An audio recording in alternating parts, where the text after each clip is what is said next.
Good morning everyone. প্রতিদিনের মতো আজকেও রেডি হয়ে গেছে অফিস যাওয়ার জন্য। তো আজকের আউটফিট এটাই। তো তাড়াতাড়ি বেরোই, এবার লেট হয়ে যাবে, রাস্তায় গিয়ে দেখা হবে। টাটা।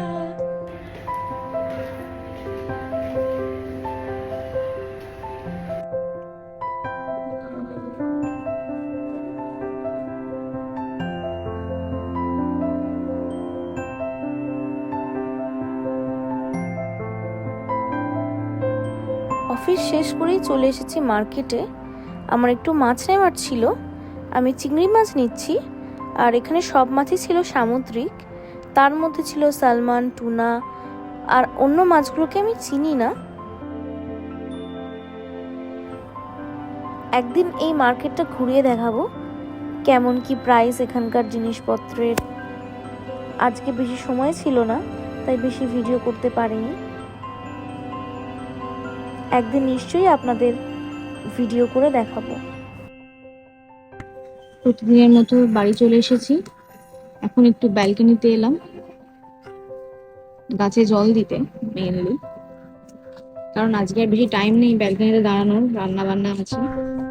আমি এখন এসেছি আমার গাছে জল দিতে। এই যে ছোট্ট গাছ, একদম কুচকি গাছ, জল দেবো এতে এখন। আজ থেকেই আমার উইকেন্ড শুরু হয়ে গেছে, কারণ কাল পরশু আমার ছুটি। আর কাল আর পরশু দুদিন পুরো দিনের ব্লগ আসবে। তো হ্যাঁ, আজকে কি রান্না করি অবশ্যই শেয়ার করব। আজকে আমি চিংড়ি মাছ নিয়ে এসেছি বাজার থেকে, তো চিংড়ি মাছের মালাইকারি বানাবো আর ডাল বানাবো, তো অবশ্যই আপনাদের দেখাবো।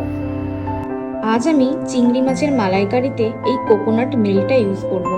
শ্রীলঙ্কাতে তো প্রচুর কোকোনাট পাওয়াই যায়, কিন্তু আজ আমি মিল্কটা ইউজ করব কোকোনাটের। তো এটা আমি একবার ইউজ করেছিলাম, ভালোই। তো দেখা যাক কেমন হয় আজকে। এখানে চিংড়ি মাছের মালাইকারি হচ্ছে, ওখানে মুগের ডাল হয়ে গেছে অলরেডি। আজকের ডিনারে ছিল ভাত, মুগের ডাল আর চিংড়ি মাছের মালাইকারি। আজকের মিনি ব্লগটা যদি ভালো লেগে থাকে অবশ্যই লাইক করবেন, সাবস্ক্রাইব করবেন। সবাই ভালো থাকবেন, সুস্থ থাকবেন। দেখা হবে পরবর্তী ব্লগে। Good night.